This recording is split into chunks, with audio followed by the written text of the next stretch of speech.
Eh bien bonjour à tous et bienvenue sur la chaîne Les Trains de Thomas. Aujourd'hui dans cette nouvelle vidéo on se retrouve pour la modification d'une automotrice Z2 de chez Jouef.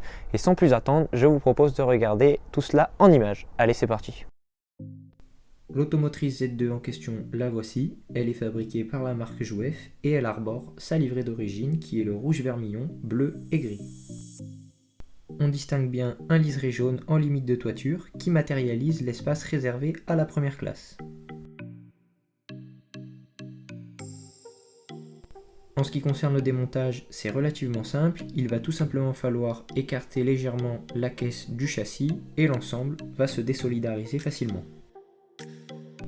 Pour démonter les pantographes de la caisse, il existe plusieurs techniques. La mienne a été de me munir d'un foret de 2 mm de diamètre et en ayant retourné la caisse, percer les trois embases qui sont celle-ci, celle-là et celle-ci. Je recommande fortement de regrouper toutes les petites parties démontables ensemble afin de ne rien perdre. Cette étape consiste simplement à retirer le logo SNCF présent en relief sur toutes les façades. Pour cela, il suffira simplement de se munir d'une petite lime et d'être bien parallèle à la façade de la cabine afin de ne pas l'endommager. Une fois le logo retiré grossièrement, on finira avec une lame de cutter et du papier à poncer afin d'obtenir un résultat tel que celui-ci.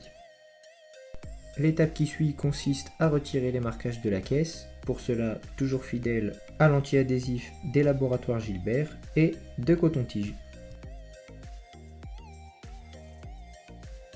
Une fois la totalité des marquages retirés sur la caisse, il va falloir la scotcher de l'intérieur afin de la camoufler pour la première couche de peinture. Pour la marque de la peinture, les avis sont partagés. Personnellement, j'utilise la peinture Humbrol et c'est avec la référence Humbrol 11 et légèrement diluée au White Spirit que je vais passer la première couche de gris à l'aide de mon aérographe.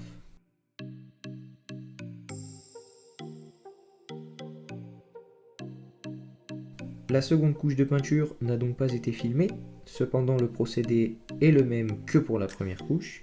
Voici le résultat attendu, il va donc falloir laisser sécher 24 heures avant de pouvoir retravailler sur la caisse.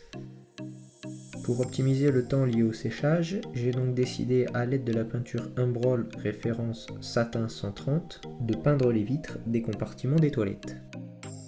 Pour la peinture bleue, il va être très important de bien camoufler la structure de la caisse. Dans un premier temps, à l'aide du scotch de chez Tamaya de 3 mm de largeur, le but étant par la suite de bien délimiter les démarcations entre la couleur bleue et la couleur grise. Afin de limiter les projections de peinture, j'ai donc décidé de rescotcher avec du scotch de carrossier sur le scotch de chez Tamaya et, en dernier, de poser une couche de papier journal. Et c'est avec la peinture Humbrol référence 14 que je vais pouvoir appliquer la première couche de bleu. Viendra ensuite la seconde.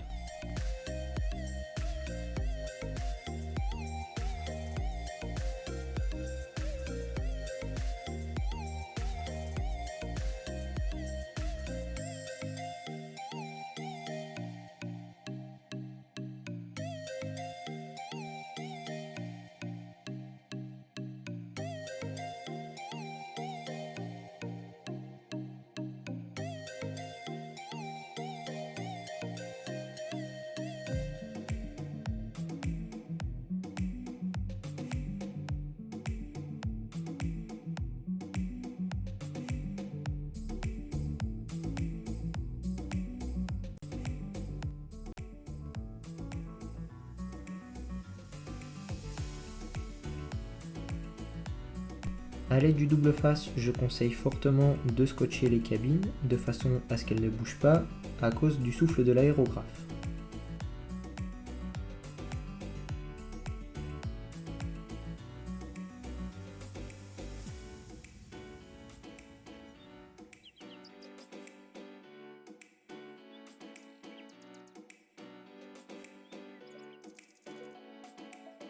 Une fois l'application de la peinture sur l'arrière des façades, il faudra faire de même sur l'avant.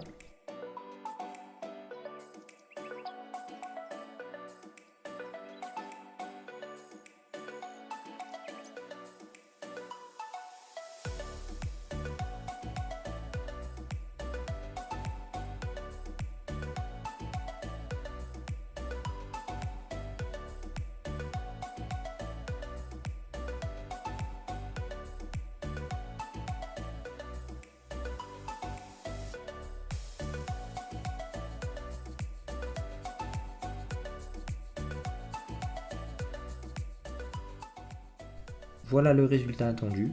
Il faudra également 24 heures de séchage. Je recommande également d'ôter le scotch quelques minutes après avoir peint, tout simplement parce que la peinture va se fixer en séchant sur le scotch au risque de ne pas faire une ligne de peinture franche. Une fois le temps de séchage écoulé, il va donc falloir s'attaquer au gris foncé présent autour des vitres sur le toit et en bas de la caisse. La technique de camouflage est exactement la même que pour l'application de la peinture bleue. C'est parti pour la première couche de gris foncé, référence Umbral 32, diluée au White Spirit.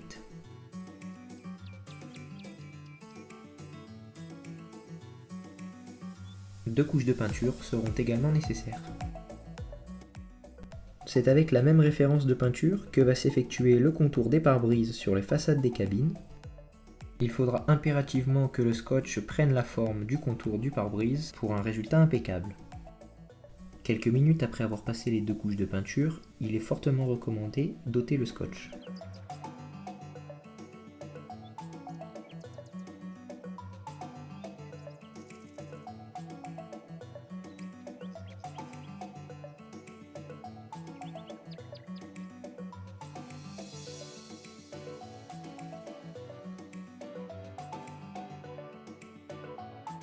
Une fois la caisse bien sèche, le remontage des vides peut commencer. Pour le côté esthétique, j'ai donc installé des cerclages de feu d'un diamètre de 3,3 mm afin d'améliorer l'aspect esthétique. Toujours pour le rendu esthétique, le châssis va être équipé d'un chasse-pierre. Celui-ci est de la marque Pico et provient d'un site de détaillage de trains bien connu de tous. Cependant, comme notre automotrice étant de la marque Jouef, il va falloir lui apporter quelques modifications afin qu'il s'adapte. A l'aide d'un cutter, il va tout simplement falloir couper ces petits clips, comme ça. Et également démonter cette petite pièce présente sur le devant du châssis. Le but étant de raboter cette partie, comme ce côté. Voilà donc l'aspect final attendu. A l'aide de la colle cyano, il va tout simplement falloir encoller les deux parties. Mais également raccourcir l'attelage de façon à ce que le chasse-pierre puisse prendre sa place. Pour cela, j'utilise une Dremel.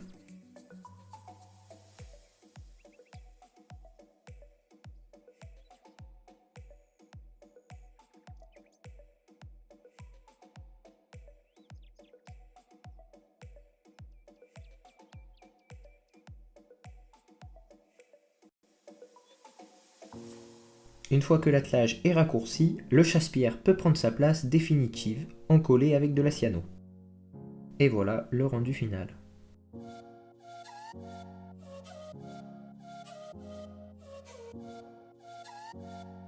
Tous les éléments peuvent être montés à la caisse et la caisse au châssis.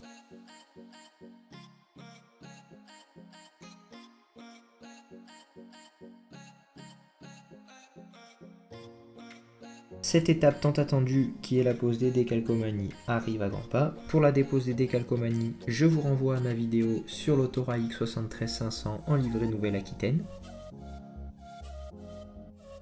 J'ai volontairement repris la même numérotation que l'automotrice Z2 en livrée Aquitaine de la marque Pico.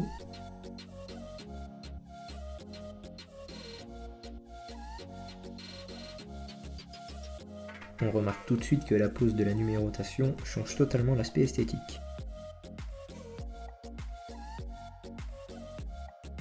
Après une bonne réflexion, j'ai décidé de redémonter la caisse et de changer cet éclairage afin qu'il soit réversible, ce qui améliore nettement son rendu esthétique.